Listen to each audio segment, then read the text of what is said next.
Hi అండి అందరికీ. నేను మీ సంధ్య కలెక్షన్, సంధ్య హోమ్ ఫుడ్స్. తెలంగాణ స్పెషల్ సర్వపిండి రెసిపీ చూద్దామండి. ఈరోజు 1.5 గ్లాస్ రైస్ ఫ్లోర్ క్లీన్ చేసి తీసుకున్నాను.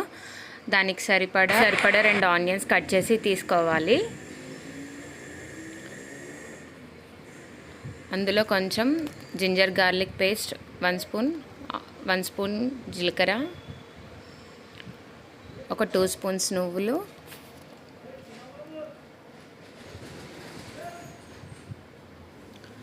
సరిపడా ఉప్పు, కారం వేసుకోవాలి. కడిగి పెట్టుకున్న కొత్తిమీర వేసుకోవాలి. ఉప్పు, కారం, నువ్వులు అన్నీ కలిసే వరకు ఒకసారి పొడిపిండిని మంచిగా కలుపుకోవాలండి, వాటర్ వేయక ముందు.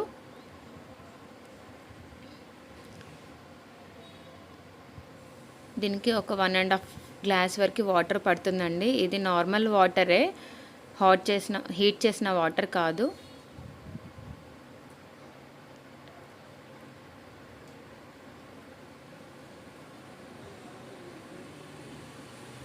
పిండి ముద్దగా అయ్యేంత వరకు వాటర్ క్వాంటిటీ వేసుకుంటే సరిపోతుందండి.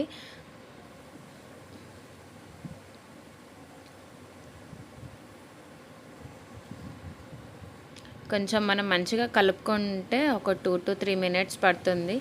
ఈజీగానే అవుతుందండి, పెద్ద ఇబ్బంది ఏం ఉండదు. వాటర్తో మంచిగా కలిపేసుకున్నాక పిండిని అంతా ఒక ముద్దలాగా ఒక దగ్గరికి చేసేసుకోవాలి.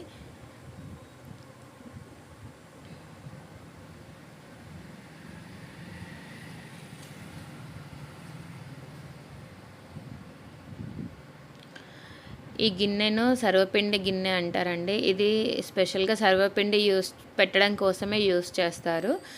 దీంట్లో సరిపడా ఆయిల్ వేసుకోవాలి. ఫస్ట్ పెట్టేదానికి ఆయిల్ క్వాంటిటీ ఎక్కువగా పడుతుంది. ఆయిల్ని గిన్నె చుట్టూగా ముందు, లోపల, వెనక్ అంతా స్ప్రెడ్ చేసుకోవాలి. ఆ గిన్నెలో సరిపడేంత పిండి పెట్టుకోవాలి. పెట్టేటప్పుడు సరిపోకపోతే మళ్ళీ కూడా యూస్ చేసుకోవచ్చండి.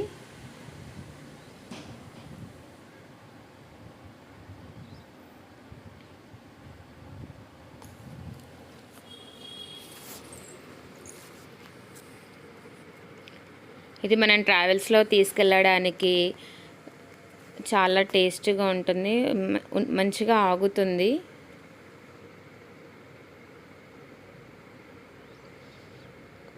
కొంచెం మందంగా అయినా చేసుకోవచ్చు.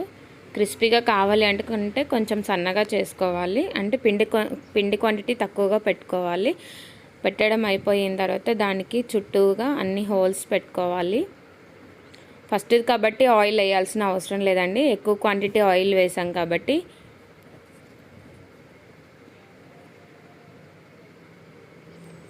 స్టవ్ మీద పెట్టేసుకొని ఒక 2 నిమిషాలు అయ్యాక మంచిగా హీట్ అవుతున్నప్పుడు క్యాప్ పెట్టేసుకోవాలండి. మంచిగా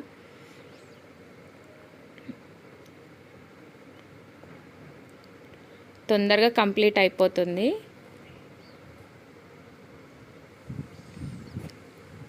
అది మాడకుండా ఉండడం కోసం 4 పక్కల దాన్ని ఎప్పుడు తిప్పుతూ ఉండాలి.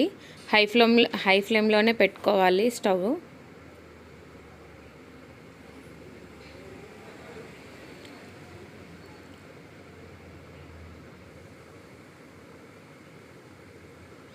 క్యాప్ పెట్టడం వల్ల మంచిగా గోలుతుంది, తొందరగా అయిపోతుంది.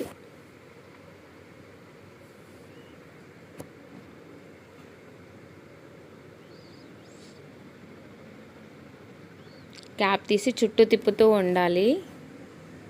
అప్పుడే కార్నర్స్ అన్నీ మంచిగా గోలుతాయి, పచ్చిదనం లేకుండా ఉంటుంది, క్రిస్పీనెస్ వస్తుంది. అది ఎప్పుడైతే ఎక్కువగా మంచిగా స్ప్రెడ్ అవుతుందో, గోలినట్టుగా ఉంటుందో, ఆయిల్ బయటకు వస్తుంది. అప్పుడు మొత్తం దాని చుట్టూ స్ప్రెడ్ చేయాలి ఆయిల్ని.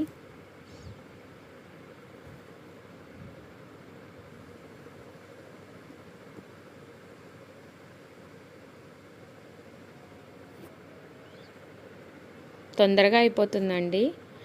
చూడండి, నేను ప్లేట్లో పెట్టి చూపిస్తాను నా రెసిపీని. మా కొత్త యూట్యూబ్ ఛానల్ని లైక్ చేయండి, షేర్ చేయండి, సబ్స్క్రైబ్ చేయండి. ప్లీజ్ మా సపోర్ట్ మాకు తెలియజేయగలరు.